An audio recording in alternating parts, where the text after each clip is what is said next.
tragic accident changed the course of his life forever. For most, it would have begun a life of discontent and wallowing around in self-misery. For Jonathan Nadeau, it kickstarted a new chapter of inspiration and appreciation. Even though he lost his sight permanently, he gained a passion to put creativity first in all areas of his life. And now, he wants to encourage you to do the same. There are times when you'll be faced with a choice. Be crushed by the weight of the situation, or use the fresh start to rebound bigger, better, and more inspired than ever before. This is Tornado, stories of those who refuse to choose defeat and instead chose to embrace the storm. Here's your host, Jonathan Nadeau.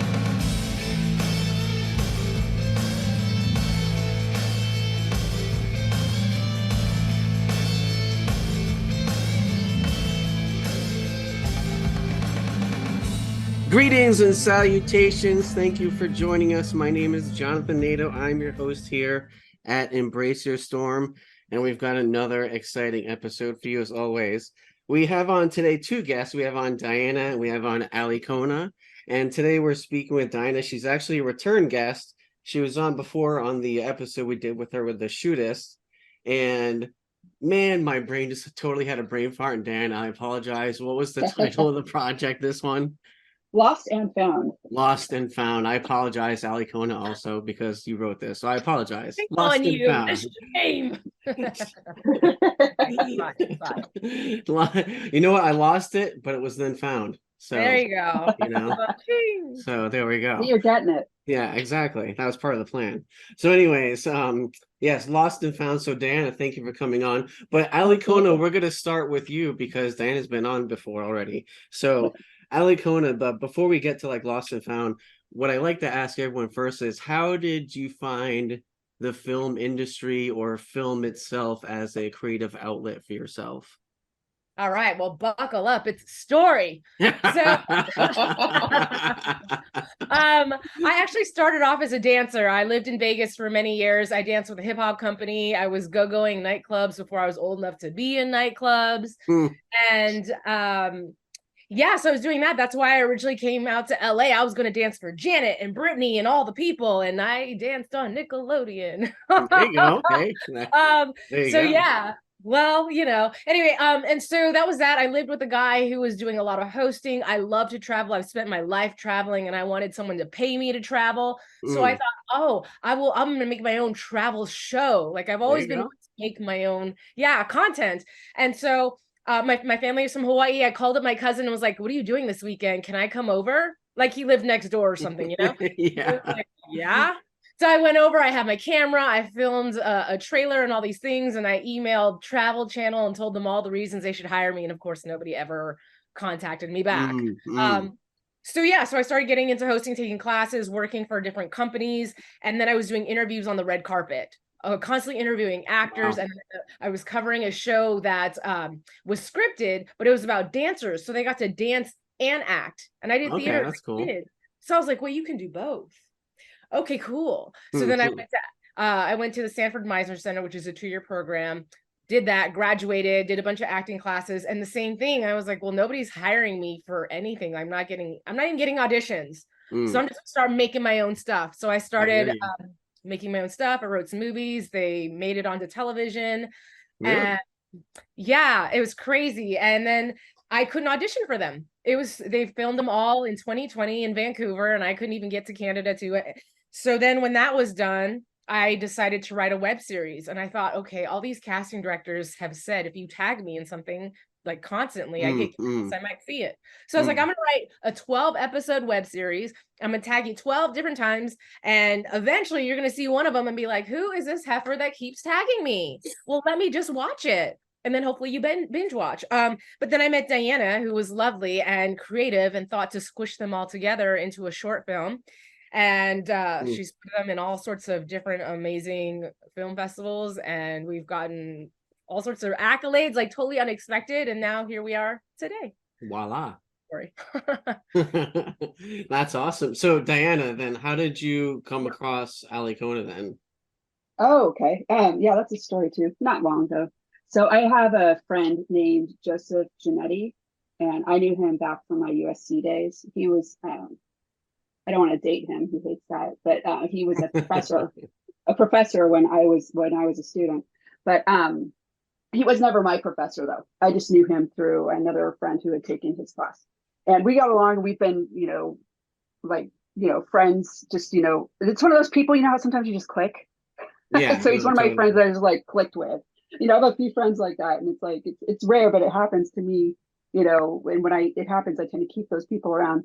But and so he was living in China at the time with his wife, and he was like, he had a friend named Amy Zubietta who is also in the series. She's one of the ensemble, and I think she did some extra writing on it a little bit. She wrote her parts right out of Yeah, yeah. yeah. And so he was speaking with Amy. She mentioned the project, and he's like, "Oh, you need to meet Diana."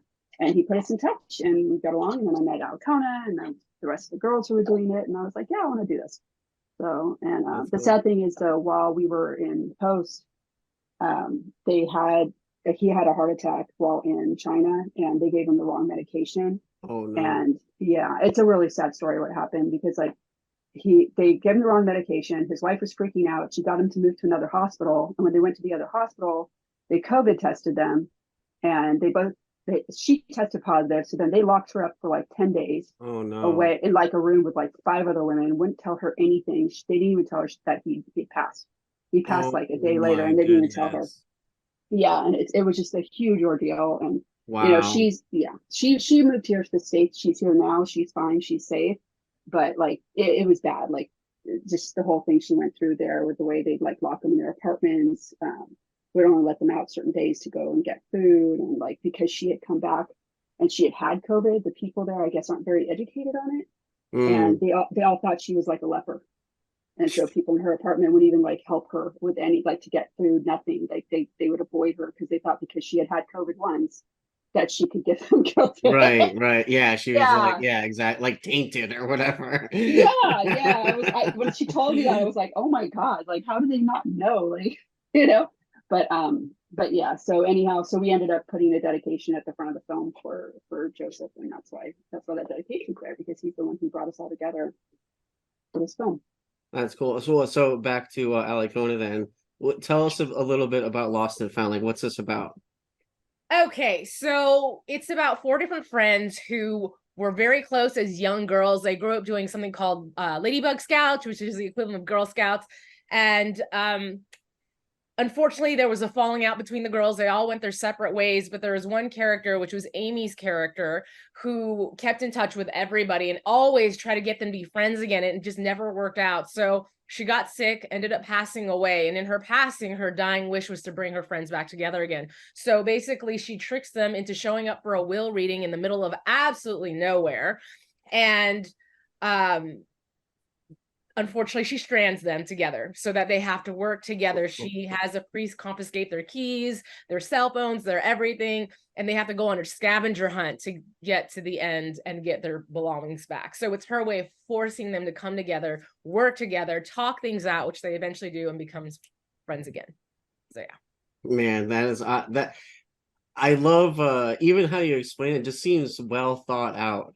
Like and knowing that it was to kind of I mean, are you saying more or less it's 12 episodes condensed down into this 40-minute short film? Is that Yeah. okay? So that sounds really cool. Like I don't know, I haven't gotten a chance yet to see it, but Shame on you. hey, I haven't had like over 1,000 entries to watch here. But and I have to do it blindfolded, so that's a whole nother discussion. But That's crazy. I um know. How do you tell? You can just get like. I hope our sound is good enough. Right. Damn. Oh God. That was like our biggest struggle. We filmed this out at Malibu Creek State Park, and like wind and helicopters were our enemies. So we definitely had Oh our yeah. challenges in post. well, I was gonna say Ali Kona, after hearing like all the stuff you've worked on, like you're like, oh, once I figure out I'm into this, like I'm into it. Like you're like, oh, I was doing this, I was doing that, oh, I couldn't find any jobs, I made my own, like. And so like which I love that like passion and drive. It's Yeah. awesome. And so, and I get that because I'm the same way. So Mhm. like, is this script here kind of like one of your, but is it, I mean, do you feel like this is one of your better things that you've done? Yes and no. I mean, every time you write something, you grow as a writer, as a storyteller, and then you move on to the next project. And whatever mistakes you made in the last one, you're like, okay, not doing that one again. And and so it's like I've since written other things that I'm like really proud of. But this was a cool collaboration because basically what happened is I took an acting class in 2020. Everything obviously was via Zoom. And again, I had heard a casting director say that if you tag me in a bunch of stuff, and I was like, okay, who can I? So I reached out to these girls that I've never met before. I just always saw them weekly on Zoom and was like, hey, who wants to do a project with me? I'll write it. And I invited the entire class. Only 4 people, or excuse me, 3 people responded. They were all women. And Amy lives on the East Coast. So I thought, okay, how can we create something where Amy can still act in it, but she can't physically get here? So that's why she was the girl who passed away, but she's in the film doing all these scavenger hunt videos, telling the girls. Oh, that's cool. Yeah, so That's that way cool. she could, and then we got a little section with her and her daughter that was a flashback of when she was still alive, but That's cool. Yeah. I really like that. It's creative. Yeah. So anyways, that's how that all came about. And then I scouted the mistake I learned from making films in the past is you write these extravagant things and then you have to go find the location and you're like, well, that sucks. Can't find it. So myself and another actress, Genevieve, we actually went to Malibu Creek Park and we were like, I'm going to look and see what's around in the environment and write these challenges based on what's in the environment. Now, we saw this massive creek that was so beautiful and full of water. Yeah, Diana's laughing because she knows. And I was like, okay, so we write this scene where one girl almost drowns. And then we show up. Mind you, I scouted this in February. We shot it, I think, in like May. And we show up and the creek is dry, like ankle deep water. We're like, shit, maybe she falls on her face and like pseudo drowns. I don't know. And so we got lucky and found like a little gully of water somewhere, and it was only waist deep. So the actress had to just fake it and slip and fall under the water. That was fun. That was really fun. We actually ended up adding, we had one shot that we shot in the creek was dry. It's a big creek. It's not like a little one. It's like 20 feet wide. And so I had the DP put the camera in the lake. I'm like, put it right here. And we were in the creek bed shooting them, and I ended up adding the water in later. So I just went when the water was back, and I picked up some plates, and I just composited it in. So I'm like, we're going to get the damn water in the film. We have to show it, or people aren't going to get that they were like had to avoid water. Why did they have to cross the water? So we ended up just kind of using special effects to fix that a little later, but it was fun. Our DP like didn't want to go and get wet because like I guess we somehow missed the memo that we needed water shoes, and all the actresses knew. They all had them. Yeah, we all had them. My bad.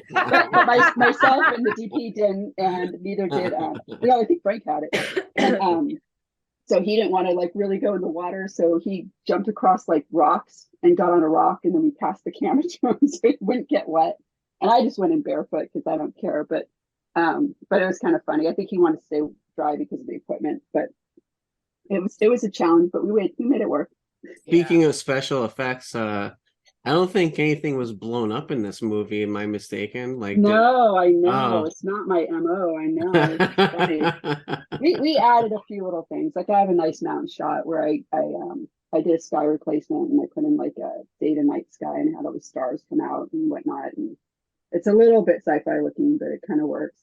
And then, well, it works. It doesn't kind of work. It's nice. And then like we had, Kona, do you remember the stuff I did?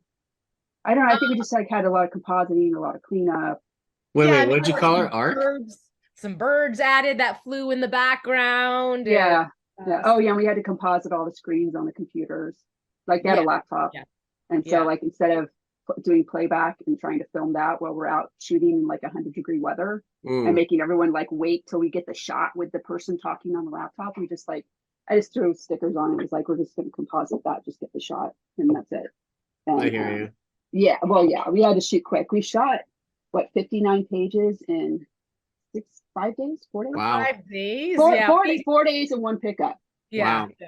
Yeah, And we didn't look, I hope nobody legal's watching this. We didn't have permits. So we were hustling. I'm editing that out. I'm Yeah, sorry. yeah, we were hustling, and then at one point, we It's did like, have technically to we didn't need them because we had a crew under 8 in LA. You Oh, okay, there technically you go. don't need them, even though like someone came by and shut us down because they were Yeah. saying we needed them, but she didn't know what she was talking about.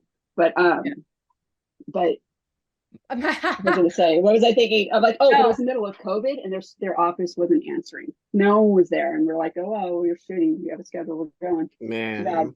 Yeah. We I was gonna say there was actually one point where one of our guys, our grip, is my friend Frank, and he's used to working on professional sets. Yeah, we're not professional. He works on big stuff. And at one point we were shooting and there was some teenagers like partying it up, but he was acting like he was on a real set. So he was walking over to like, can y'all keep it down over there? And da-da-da. And they're looking at him like, we're like, Frank, you can't do that. Sir. I was like, Frank, you can't just talk to people like that. They're not paid employees that you could just tell they're like, shut up, Oh, it's funny. Yeah. And we had to calm them down. We're like, no, it's cool. Is it cool if we just can you be quiet for like 5 seconds? Like, it's cool, Yeah, and that's like, when we had like the whole audience watching us, and that was the scene where the girl had to act like she was drowning in like 3 feet of water. That's true. An audience. It's not embarrassing at all. Oh yeah, and we had shots left and right with like people in the background that we had to composite out. Yeah, it took people out of backgrounds a lot. We're like desolate nowhere, and someone's just like do walking in the background. Whoops. So that was fun. So Diana, as sort of like the outsider that was brought in, what was it about like the script of Lost and Found that you liked about it that made you want to like work with Ali Kona? Like, what'd you like about it? Oh, it was well written. Yeah, I've read a lot of scripts, and like I get people asking me to read theirs, or like sometimes people randomly like email you scripts. If you've made a movie, they like email you and want you to read their script, and that's fine. But like a lot of the times, the formatting's off, the length, like they don't even check their like grammar. The ideas aren't formulated. It doesn't. You would hate anything I send you to read. Oh no, it doesn't have to be. It's not like people have said like the stuff has to be formulaic, but it has to make sense in the way it's done. You know what I mean? It's like not. I know. There's like beginning, middle, end. Each character should have an arc. Blah blah blah. Once you get all that down, you can start breaking the rules and making something that works that maybe goes against it. Like there's a movie that's done completely in reverse. I forgot the name of it. It's an old film, but the movie starts at the end and goes to the beginning, and it works. It works, it even like somehow it just works. The character arc's in there, everything's in there. It's just in reverse. Button. No, not the kidding. He was growing in reverse. No, this was like what's his face's one of what's his face's first films. It's not Pulp Fiction, are you thinking? No. It's an indie film. It has I can't remember the actor's name right now. I'll look it up while Ken is talking at some point and bring it up later. But so you can do that, but then a lot of people like they're not doing it artistically or in a good way. It's like they just wrote it out and they don't know what they're really doing, and the idea is not really thought out. And so there's just nothing. It's just it gets boring after a couple pages. So at least with hers, it was well written. I was like, oh, this person actually knows how to write a real script. She might actually like be someone worth working with. That's high praise. Yeah, it's just like, wow, you would think you get, I mean, I guess you get a lot of them if you're doing film festivals, you get people who polish their stuff, but like on my end, you don't. It would be it's like 50-50. Yeah, I've actually had to proofread a few scripts, and good God, like people don't do spelling errors. Like the simplest thing is not even about the story, but I would never hand something over to somebody that like it doesn't take much to do spell check. Yeah, I was gonna say there's no excuse to not use spell check this day and age. I mean, that's a crime against humanity, essentially. I have a buddy who started writing scripts, and he was just like he showed me his script, and I was like, dude, this isn't formatted. And he's like, what? I'm like, you don't have, I'm like, you need to format your script. He's like, but it's telling the story. I'm like, no. And so I got him to get I was like, get final draft. Exactly. I literally was about to say that. Yeah. Yeah, he bought it and he calls me up after the first time using it. He's like, "Oh my God, what was I thinking?" He's like, "This is so easy." That's I was funny. like, "See," I'm That's like, "No one's funny. gonna read it if they look at it and it's not formatted. They're gonna be like, oh, this person doesn't know what they're doing." You could be the best writer in the world and it's not formatted right on page one. People are just gonna be like, take it back, because it's like you're used to reading it a certain way and it goes really quick if it's formatted properly, but when it's like a bunch of just paragraphs, you're like reading a novel and you're like, what is going on here? So it's really important to format properly when it comes to Jonathan. Jonathan, Yes, let me ask yes. you something. Wait, what? Oh, Memento. I remembered the name of the movie. I just Okay. remembered the name. It's You called do know. Memento. Oh, Memento. yes. Okay. Yeah, that one's. I forgot the name of the guy. The actor's really good. He's really good. I forgot his name right now, but yeah, Memento. Okay, I have gone. Ali Kona. I'm gonna put you on I'm the mentally spot. prepared, Ali Kona. What's Yes, your I mean, I'm question? also a host, by the way, so I'm gonna interview one. But so wait, what inspired you to do this podcast and even like reach out to Diana to talk about this project? Because, well, at the age of 14, I lost my sight in a car accident. And that day, I was going to have my first guitar lesson. And after the car accident, I learned to play guitar after I lost my sight. At the age of 15, my dad passed away. And by the time I was 18, my mom passed away. And so guitar and creativity, I now learned, played a big part in me kind of maneuvering through life at a younger age. And so I realized how important creativity is. And so the podcast is to promote creativity that people like yourselves are creating, and people that are listening, to inspire them to be like, you know what, I could do that, or I could be a camera person recording stuff, or whatever, just to inspire someone to do whatever their creative outlet is.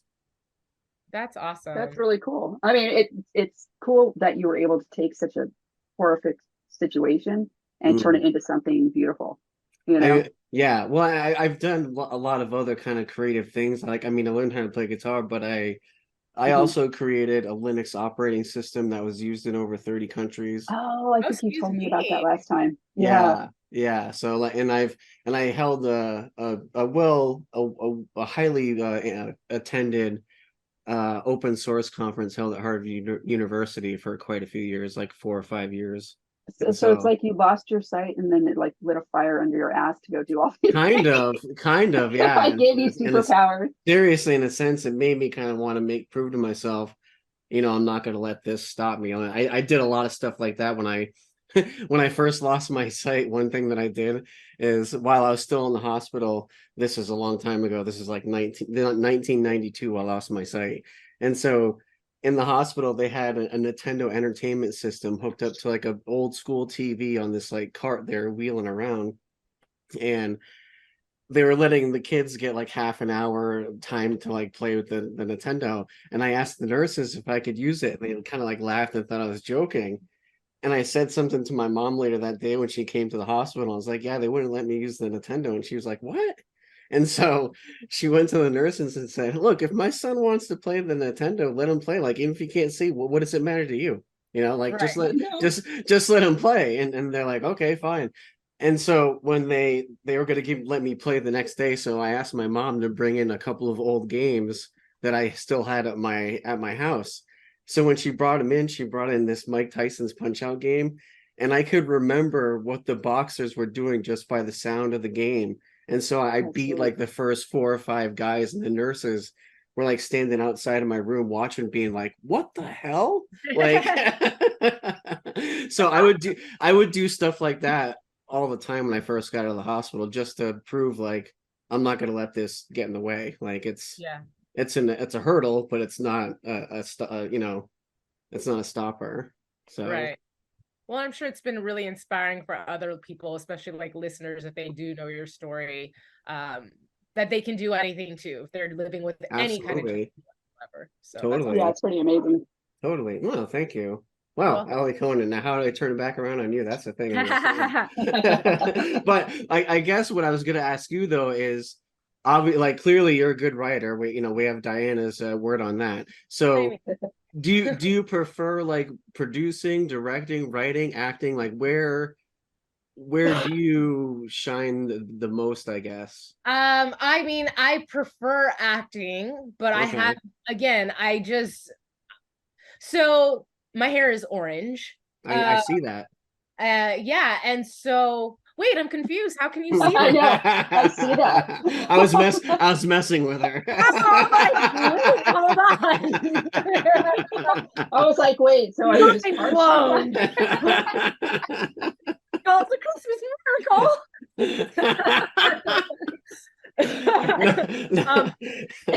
Excuse me. So, and maybe it's this, I do believe in energy, and the story that you tell yourself is the things that you attract into your life. So maybe I did it to myself, but it's like, I've told you before, I'm half Japanese and I'm half white. And agents never really knew what to do with me or what category. Unfortunately, we get categorized a lot in Hollywood. And it's like, oh, she's Latina. And I'm like, but I can't speak Spanish. And I was getting sent to auditions where I first of all, I can't sing, but it was like, sing this song in Spanish. I was like, pineapple, pineapple, pineapple. Kind of listening to the song that was playing, and I was like, this is ridiculous. Yeah. And just no one ever knew what to do with me, on top of the fact that I have, my hair is always a different color. Like, that's how I express myself. I was a There you makeup go. artist for many years. I love color, and I can change my hair for a role, it's not a big deal, but I don't think people know how to see past that. And I I was hear like, you. No. I'm not booking anything as a brunette, so I may as well go back to being colorful and still be non-working, and at least I hear you. live my truth as a bright person. And so, that said, I've created lots of things, whether it be hosting shows, like I said, my little travel show, nothing's little. But I created my travel show, and I pitched to the Travel Network and Lifetime, and didn't sell anything, and unfortunately was told that because my show involved dance, it was a feminine show, and they wanted to target a male audience. They also had told me at the time, so I showed up to this conference where different networks and production companies pitch and sell to each other. And at the time, I was in my 20s, so I was the youngest person there. I showed up with a kimono on and a pleather pants and pleather corset, and had my kimono floating in the wind. And I was like, you know what? You're going to remember me. You may not buy anything that I'm selling, but you're going to look at me and you're going to remember me as that girl that had the audacity to walk in with my corset and my kimono. And, and the Travel Channel did this whole presentation on what they were doing this season. And I noticed that all the hosts were men. And so after they played their little reel, they asked if anybody had questions. And I stood up and raised my hand and was like, yeah. So I noticed that like all your hosts are men except for Samantha Brown. Is there a reason for that? And they're like, well, we're trying to target a male audience and we feel men resonate. You're like, okay. Yeah, and I was like, but wait, not that I'm trying to be this girl, but don't you think a guy would rather watch a girl in a bikini walking down the beach than like, no offense, I'm not body shaming anybody, but like these chubby old men that are just eating bugs? Like, what? I would, and so they were like, we just feel like, yeah, men resonate better with men. The only way we would have a woman on our network is if she had a strong, dominating personality. So after the presentation and everybody exiting, everybody was exiting the conference room, I walked right up to that executive and I stuck my hand right out at him and I said, hi, my name is Ali Kona Bradford, and I'm a strong, dominating female personality. Okay,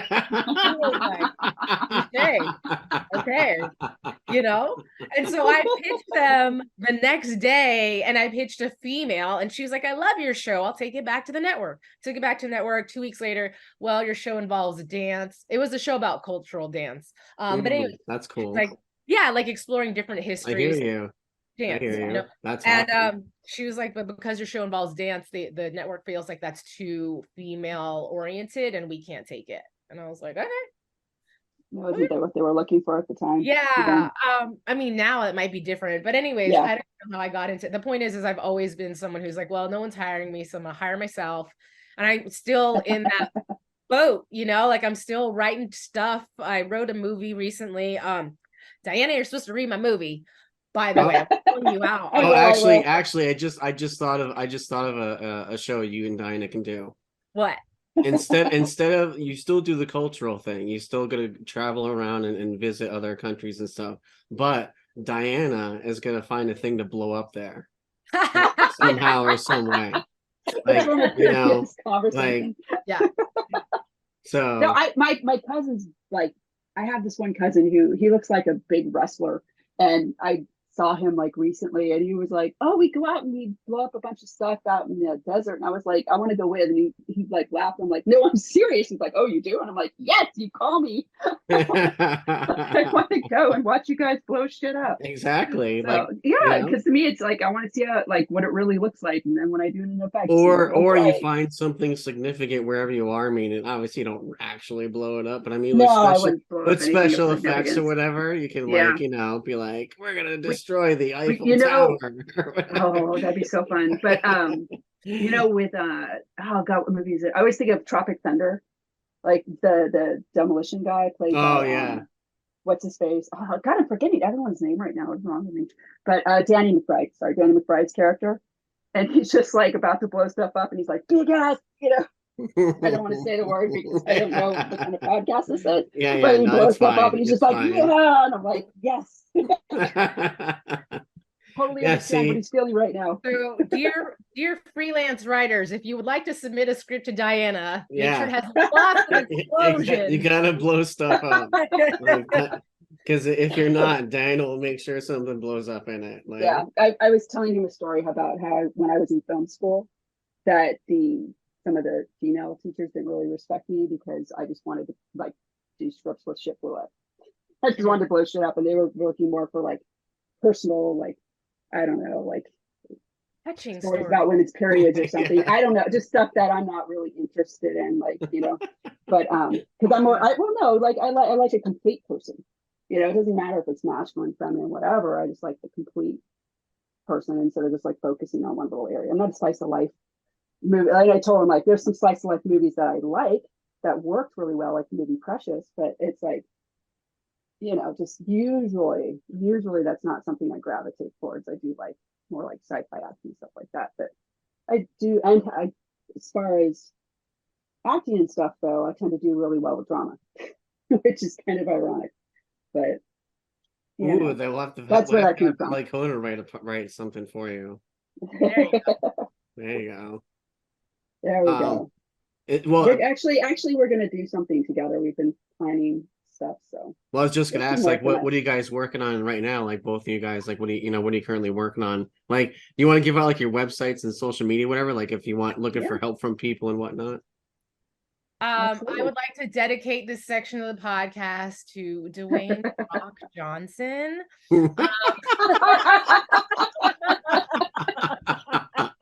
She told you she was funny, right? We have some comedy in that script. She definitely has comedic value for sure. Oh, thank you. But seriously, so I met this guy who owns a production company. He's like, oh yeah, my friend is Dwayne Johnson's agent. Do you have anything for him? I'm like, no, but I can, and I'm such a machine when it comes to projects, like when I write stuff. So I hold myself up for like 5 days and like banged out like a 95-page script and was like, okay, like, let's go. And then he wanted me to go through this whole process of getting like 100 people to read it that I didn't know, but to give it a thumbs up and like all these things. And I was like, hold on, I just wanted to give it to him, And so right. now I'm on a mission where I've done my rewrites. That is funny. Yeah. And by the way, I wrote it for both me and him, right? Oh, yeah, duh. And so Diana has a copy. I have a new draft, by the way, Diana. I'm gonna send you a new draft. Okay. Anyway, so I wrote this. Make sure that's in a safe place. Yeah. So I'm giving a shout out. I just actually had an idea, you guys, today while sitting in the sauna. I'm gonna share it with you. Maybe your listeners can help me out. Okay. Mm-hmm. So I hosted this show. Sorry, I'm all over the place. I hosted this show a long time ago called Hit the Floor, and it was going to get, it was an actual TV show, and I covered it as a host, and it was going to get canceled. So I teamed up while I was interviewing the showrunner, and I was like, we're going to get your fans to help you get this show renewed for another season. So I came up with this whole campaign called Songs for Hit the Floor 4. And I had all these fans of this television show email the network, which was BET, a bunch of thongs, and they wrote "thongs from the fourth floor" on like Sharpie. underwear thongs or Underwear. like And I guess okay. like it worked. Like all these people sent this poor network executive boxes and boxes of thongs. And so he hit up the showrunner and was like, James, why am I getting all these? And he's like, I guess you have to do season 4. And the show got renewed. So this morning, that is freaking hilarious, right? And so how embarrassing, right? Like if he has a wife and he's like getting all these thongs. She's like, why are you getting women's underwear? I was like, you know what? I got to figure out how I can start a campaign. I'm going to have people send Dwayne's production company Lay's, like the like geez. It's a movie that takes place in Hawaii. It's called The Daddy Do-Over, and it's basically about a guy who has a tumultuous relationship with his daughter as a living person, because he drinks, he's an alcoholic, and then he passes away and comes back as a ghost, realizing he wants to rectify his relationship with his daughter. But it's a comedy, so it's like super funny, a lot of physical comedy because of the fact that he is a ghost and only she can see him. And so I'm like, okay, I'm just gonna have as many people as possible send some Lays. I don't want to send thongs. I'm respectful this time. And, read the Daddy Do-Over, do the Daddy Do. I'm just gonna have a bunch of people send it to the production company and hope that they're like, what the F is this Daddy Do-Over? Who is this Ali Kona girl? And maybe if we listen to her, she'll stop sending us all this shit. So I don't know. Anyways, that's where I'm at right now. That's hysterical. I love that you did that. That's freaking awesome. That's amazing. That's amazing. So, all right. So back to like websites and social media and whatnot. Oh yeah. Yeah. Yeah. Oh, and by the way, yeah, Diana, I'll let you talk about the stuff because her and I also wanted to collaborate on some stuff. But my social media is at Ali Kona, which is ALIKONA . This is so complicated. She's away. SHIZUE.B_official. Ali Kona. That's my. You know what? My personal one is so much easier. It has nothing to do with the entertainment industry. It's just yours truly, Ali Kona. I feel like people. There you go. A lot easier. There you go. That's me. Yeah. So she's got the 2 profiles. I have a website that I use for acting, dianarenee.com, DIANNARENEE, which is my full name, and then .com. And then for directing, I do DK Renee at DKRenee.com, DKRENEE. And then my Instagram handle is just at Diana Renee with 2 N's on Diana. It's funny because it shows you like Ali Kona's like, oh, here's my Instagram handle, and Dan's like, here's my website. You know, like, I have one, but I just not that creative. I'm a tech nerd. I don't know if it's creativity or it's just like I just really love technology. Like the second they come out with flying cars, which they already have, they're just not available yet. I'll probably order one. I have a Cybertruck on order. I love that crap. I can't get enough. I think it's because my dad, when we were kids, he'd have like TVs in the car, TVs in our rooms. He'd let me take apart the VCRs. I've been around it a lot. Yeah. So that's cool. But that's why I have websites. I probably have like 50 domains I maintain. I used to be the same way. Yeah. Oh yeah. That's right. You're a tech person, so you get it. Yeah, I used to be. I'm not as techie as you. Like I'm not writing Linux code, but I do know what it is. Yeah. What a Linux operating system is. Absolutely. For that. Absolutely. But yeah, I used to be really bad at that too, though. Oh, yeah. And we did use a little touch of AI for this film because the program I was using had like something to clean up the voice, and our sound guy cleaned it up the best he could. Yeah. And I ran it through their AI voice cleanup where it's supposed to take all the stuff out of the background. That stuff's pretty scary. It didn't work very well. I know. I guess it depends on what you use. Some stuff seems to work well, and some stuff's like, yeah. Like, I went on Midjourney and I like put my photo in. I was like, do you do this photo, but in this situation, like trying to be like, oh, can I like cheat Instagram and like not have to put on makeup and like get myself in different things and and it couldn't do like I'm like that maybe one kind of looks like me, and I was like, and then some like account on Instagram like made some AI art of me. I don't know why. Maybe it's because I went on Midjourney and one of the little dudes there saw me doing that, but and tagged me in, and I was like, okay, one of them looks like me. Like one like kind of looks like me. So I just watched a tutorial the other night on how to like do the face swap thing, and I'm like, ooh. I can grab all these things and just do the face swap and say, put me in, make me a Viking, make me an astronaut, make me a sci-fi warrior, just like start flooding my Instagram with that. And I won't have to do any work except like nerd out in my room for a little bit. So I think that'll be fun. But there are a couple projects that I'm trying to do right now. I have a drama that I wrote. Ali Kona has a part in that, and she's going to help me with it, producing and stuff. And then, are you going to act in it? Yeah. I wrote it originally. I was like, okay, what kind of films do really well, like on the festival circuit? What kind of like stories resonate with people enough to make it to the Oscars? So I looked up like what films had won for Best Actress and Best Picture.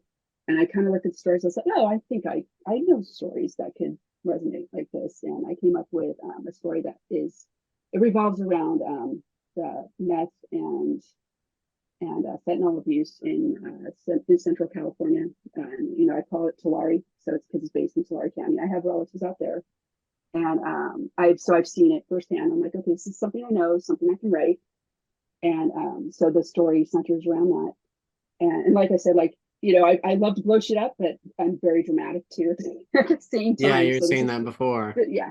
This is my drama coming out on this one. But Diana, and then Diana, can you talk a little louder? You're a little muffled. Am I? Okay, Yeah. maybe it's how does it sound now? A little better. A little better? Okay, because I had to use my headphones. And then I have another one that I'm doing that's like, I don't know if you've seen Spinal Tap, but it's a mockumentary. Okay, yeah. That's a mockumentary that Rob Reiner did back in the day, completely unscripted. And it's hysterical because at that time, like, it was shocking what they were doing with all the like fire and the horns. Yeah. So people were like, oh my God. So I came up with an idea for a mockumentary. I'm not going to say it yet because it's not filmed. And it's Okay. So I can't like the other one I can copyright. This one I can't yet until it's filmed. I hear what you're saying. But it's about a band and they do very shocking things, and it's like modern day. That's cool. Situations. That's like stuff that's going on now. Okay. And, yeah. And I have certain types of people I have to cast for it, and I've been working on that, and I've got a couple already, and so and that one should be a really, really fun project. So I'm keeping my fingers crossed that I get everyone to like that something comes out of it, because when you go into something that's unscripted and it's just like, okay, this is what happens in this scene, and let's just go for it. It's really like, and you can feed people lines and stuff. So I'll have like some certain lines that I definitely want said, but you still have to have it very like, they have to be good. Like, the actors have to be very into be able to improv, to a certain degree. And so it's like, for me as a director, I'm going to put myself in it as like the director is interviewing them, like Rob Reiner's role, basically. And so basically you have to get your actors to be comfortable enough to say outrageous shit on camera. Right. Or get them cool with it. And like, so I'm casting people who are cool with it, who don't care. They're just like, yeah, let's do this, and so like I said, you have to keep your fingers crossed. You can only manipulate it so much, and then like the magic has to happen. So that one will be fun. So I've got one like really outrageous, fun comedy project, and then another one that's a drama. And I have other ones that I've written, but those are more they're like, I can't go into production as fast on those ones because those are I have to raise money for. You're not doing anything leaning sci-fi or anything like that? Well, I have a script called Homefront. I wrote it well, I guess kind of during the pandemic. I have a like like historically, like back in the colonial days, I have American Indian in my family, and like I had a squaw married a fur trapper. And so that's how I got my American Indian. And so I've always been interested in it. And my mom like would always like bring stuff up about it, and because she had like a blood sister who was a Blackfoot Indian. And so it's like it's something that's been, because like my elementary school, if you were American Indian, you got like the American Indian education stuff, like the extra little stuff, like making acorn squash. Okay, like acorn mush, like which is disgusting, by the way, but I've had it. And so like you learned a lot. So so I wanted to do something that like kind of had a little bit of my heritage mixed into it. That's cool. Even though it's a I'm so mixed like culturally, that even though like I look one way, but like I have like German, English, French, Dutch, all this crazy stuff, and then like all of Europe, and then American Indian. And culturally, they're also different. You know, like the Germans are so different from the English, Absolutely. and, you know, and the French and so forth and so on. And so I wanted to do something where I got into that American Indian history, because a lot of their myths, you don't see it, like it's not out there in the media, and everything that has American Indians, it's from the point of view of the settler, you know, or the cowboy, or the person who came here. So I was like, I would movies too. Yeah, and they're war movies, yeah. And this one's not a war movie, but so what I wanted to do was something from the, like, because I made the character, I wrote it for me, and so I made her where she's like 1/8 Indian, but she's still like, her tribe is her family, like, but she's a loner, you know, like because her parents were loners, she's a loner still, and but her uncle is, you know, a tribal elder, and you know, she does fur trapping, like her family, like it was a passed down trade. And she has a girl that she, you know, says she found on her doorstep, that she raises as her daughter. And it's a mixed child. So like, you know, everyone kind of, it's, you know, for back then, it's a little bit, okay, that's a little weird. You know, people don't believe what's going on. But, and so what happens is she goes into town one day, because her crops are, you know, it's been a long winter. And so the crops are kind of not coming in. And so she has to do some extra trading. So she goes to the local store, the town store where she sells furs, and she brings some extra furs to get some extra supplies at a time when she normally doesn't go. And the daughter she has with her, there's these outlaws that are in town, and they start messing with her. And of course, this woman who's, you know, a loner, rugged fur trapper, so she's used to, you know, knows how to use weapons and all this stuff. So of course, she's not going to take shit, and she like pisses them off. She like basically, you know, injures the guy. She's like, because he's trying to touch her daughter. And it turns out he's part of this gang. And he goes and tells the leader of the gang. And then they decide that, oh, we're going to go kill this bitch, you know, because what she did to one of our guys. Finds out where she is, follows her back, because she knows what's happening. And the uncle sees the whole interaction of them deciding to do it, because he's there and they don't know they're related. And so she knows they're coming, and he knows they're coming. And so she goes back to her she's like, there's no point in running. We're just going to face this shit head on. And she goes and she sets a bunch of traps, and her uncle goes and he calls on an Indian deity, a demon basically, to come and protect her and the daughter. And so by the time the outlaws get there, she's got traps set for them. She's killing them off one by one. But then they're also getting killed by an American Indian deity, demon, basically. So like you've got, they're getting hit from both sides. So it's a Western supernatural horror. It hits all of it. And then I wanted to explore the whole American Indian deities and gods, and like skinwalkers and stuff. Yeah, I wanted to explore that more. So I ended up writing a series pilot that's a continuation of that film. And it's basically, by the end of the pilot, you learn that it's a very violent, very bloody, you know, horror-based pilot, you know, which there isn't a lot of that. So I wanted something unique, you know, and something that, you know, if someone gets it, they're going to get it, you know. But so it continues after, because by the end of the script, her home, you know, which is like a log cabin type thing, is burnt down, you know, because of the fight with the guys and with the demon coming in and trying to, you know, there's a big, huge finale thing that involves the demon, the main outlaw, and her. And so that has like obliterated her place. All she has left is like maybe one, like her barn with the horses, and that's it. And so they're rebuilding. It starts off where she's rebuilding, and this demon hunter comes into town because her child turns out is half demon. The deity is her father. Oh man. And so this demon hunter. So by the series, you know this, you know. So that's the series. Yeah. And so this guy who's like an ultra, like, you know, I want to say, like, he's not ultra religious because he kills people, but he uses religion as an excuse to kill people. Okay. And so it's crazy. He's crazy, but he dresses like a preacher and stuff like that. And so he comes to town and he calls himself a demon hunter, you know, and he's really just been killing women and who he says are possessed. But he hears about the child, and he comes to get the child. And and so and she doesn't know, and the kid like goes into town when she's not supposed to, and the demon hunter's there, and like the whole thing happens with that. So you find out that people find out about the demon, but at the same time, this other guy's coming to town, and he's basically a skinwalker, and he has this issue where he starts to turn into it if like things get too intense, and he tries to hide it, and and by the end of the script, you learn that he's there because he felt a calling going there.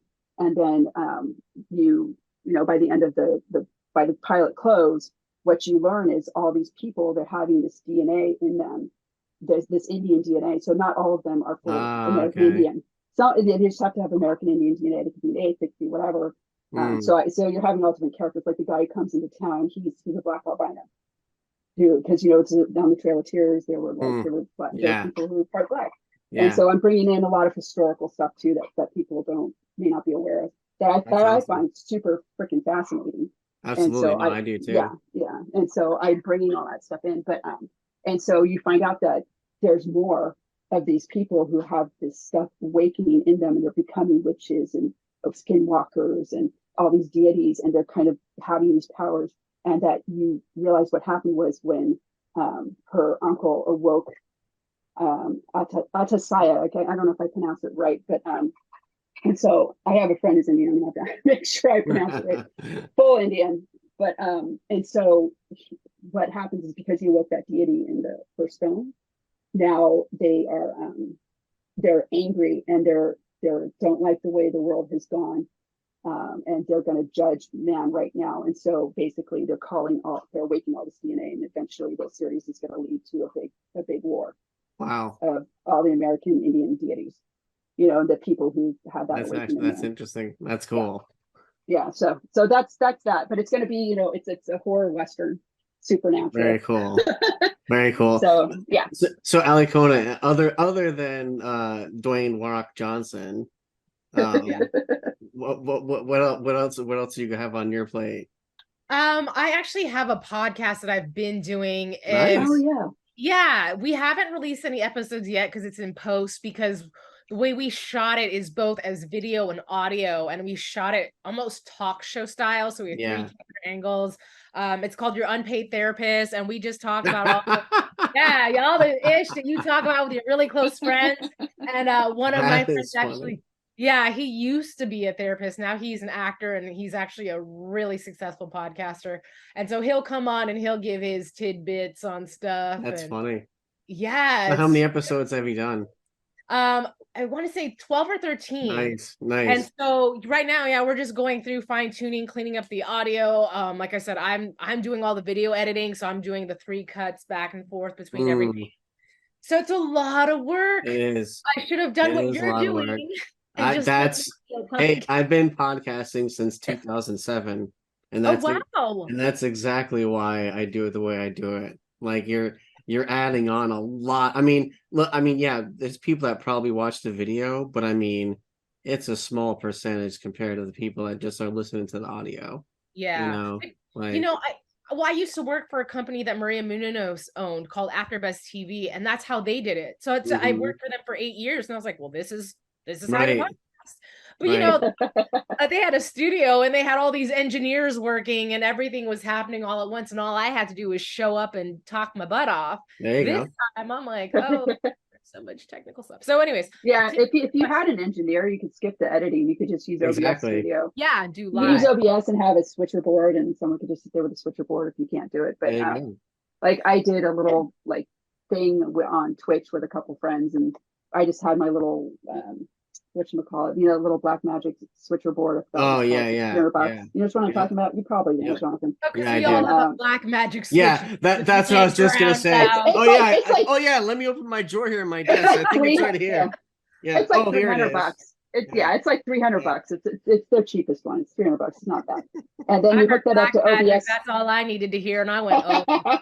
She's like, too much. Well, OBS is free. OBS is free, and then you can get to OBS, and then you can do the little switching in OBS, and you can, as long as you have good mics, it's edited as soon as you're done. Yeah. You're doing live switching. Yeah. And then I was only familiar with live switching because I did that in high school. It's like you could do that and save yourself like a boatload of time. Well, we're done with season 1. We're done. I'm just Season 2. So yeah, but anyways, to answer your question, that's what I've been working on. You're And unpaid therapist, right? yes, you're Nice. unpaid. And That's a hysterical name. yeah. So just that, and definitely trying to get that script out to Mr. Johnson so we can go ahead. I love The Rock. I Yeah. love The Rock. Yeah. He's awesome. All right. So, Ali Kona, what advice would you give to someone that's wanting to break into the film industry, like writing, directing, producing? I have a feeling I know what you're going to say, but what would Oh my God, make it What- yourself. You know, and you learn and you make a lot of mistakes. So I didn't think to, when I started doing all this stuff, YouTube wasn't super popular, like it was around, but you wouldn't think to go there to tutorialize, right? So I learned a lot of stuff, watch tutorials. And it is unfortunately that whole thing that I hate when people say who you know, but it is who you know, because you know, you call up your friend and you're like, hey, help me with this project. So it's like I would get involved with different communities. Like it's so funny because this year my goal was to just go to a bunch of film festivals. I had no intention of actually being in them. I didn't know that Diana was going to submit to all these festivals. Oh, we have Studio City coming up. Yes, which is we're playing on the 4th. Yeah. There you go. But yeah, so it's like go out, meet people, join meetup groups or whatever, people that have the same interests that you have, so that way you guys can work with each other and use each other as resources. Because let me tell you, doing it all by yourself is so hard. Absolutely. So, yeah, so it's like meeting people in your community and just being open to, and be that person that's like, hey, you want to work on something together? Hey, like everything I've done has been me saying, hey friend, hey person I just met, hey, do you know do this? I hear what you're saying. Yeah, and figure it out and be okay with the fact that it may come out shitty, and that's okay, because the next time around it'll be a little bit better. Have you written a lot of things as a writer? Yes and no. Like I've written some really silly sketches that I put on my Instagram that I learned how to, or I figured out how to, with a green screen, act opposite of myself, because I was having so much trouble finding other actors to work with. So it's like me times 3 on a screen, you know, and I'm in a wig in this one. That's kind of scary. Yeah, I'm in a leotard in this one. And I got this one. Like, you can't even see what you look like. He knows it's scary already. Oh, you know.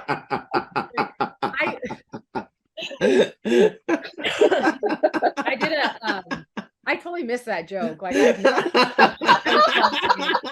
so I'm like, what are you laughing at?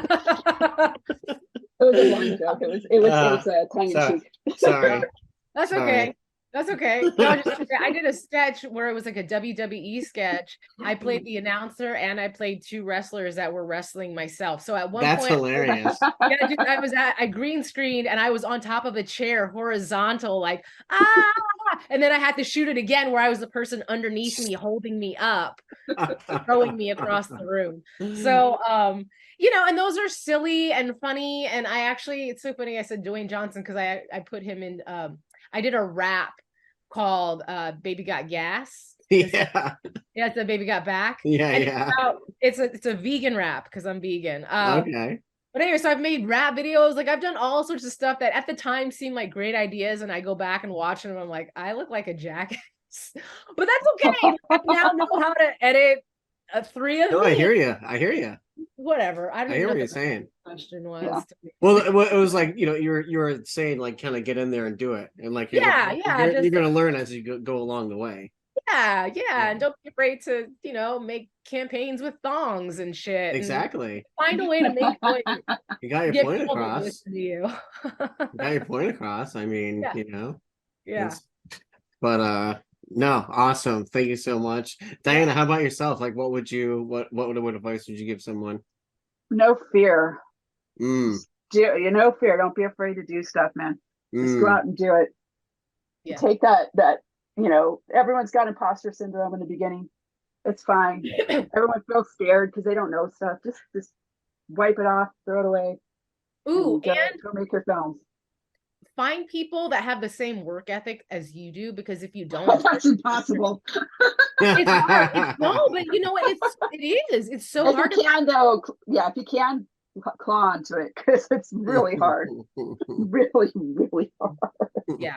Be that person, though. Be that person that does work tirelessly. you know? I For hear as you. long as you can. But Yeah. you know, I do work hard, play hard, so I'm kind of in that camp. I hear. I'm like, I think you're right though, Diana. Like for the no fear thing, because I think a lot of people can look at say even a blockbuster film and just be like, oh my gosh, I could never do something like that. Why bother? yeah, You know, exactly. and then they just never start because they just think they're not capable of that, when hey, the people that got that blockbuster film are people just like you know, They so like started you, somewhere. exactly. Unless there's someone's like kid or relative who got hooked up, but other than that, the whole industry can't be related. So there's space there somewhere. Exactly. You know? Which comes back around to the reason this podcast is to ignite. Like everyone has a creative inkling in them. The point is to figure Mhm. out what that creative spark is in each person. Mhm. So that's the key to it all. What's your motor? What keeps you moving? What Yeah. gets you up in the morning? Yeah. Like obviously Ali Kona found her thing. Like she wouldn't be as active. Like, okay, fine, I can't find any acting gigs, I'm gonna write my own thing acting. Like Oh, yeah. obviously you found your thing when you're doing that. Like if you didn't love it, you wouldn't be that so gung-ho about it. Right. You know, like you Yeah. wouldn't be as on fire. Like, Mhm. and you don't have to try to be like that, you just are it. Yeah. So Yeah. And you know what I like about Alicona is like she says she's gonna do something, she does it. You I know, so believe she's it. not one of these people who, I don't know, it's just like, you know, it's like she said, it's hard to find. I mean, she didn't say it was hard, she said you find people that Yeah, have your same you work said ethic. it was hard. Yeah. I said it's really hard, and you can see why I keep in touch with her. Absolutely. So, but it's kind of nice though to find people like that. And we do have like, even though our backgrounds are different, they're similar. Like I was on dance team in high school and stupid shit like that. So I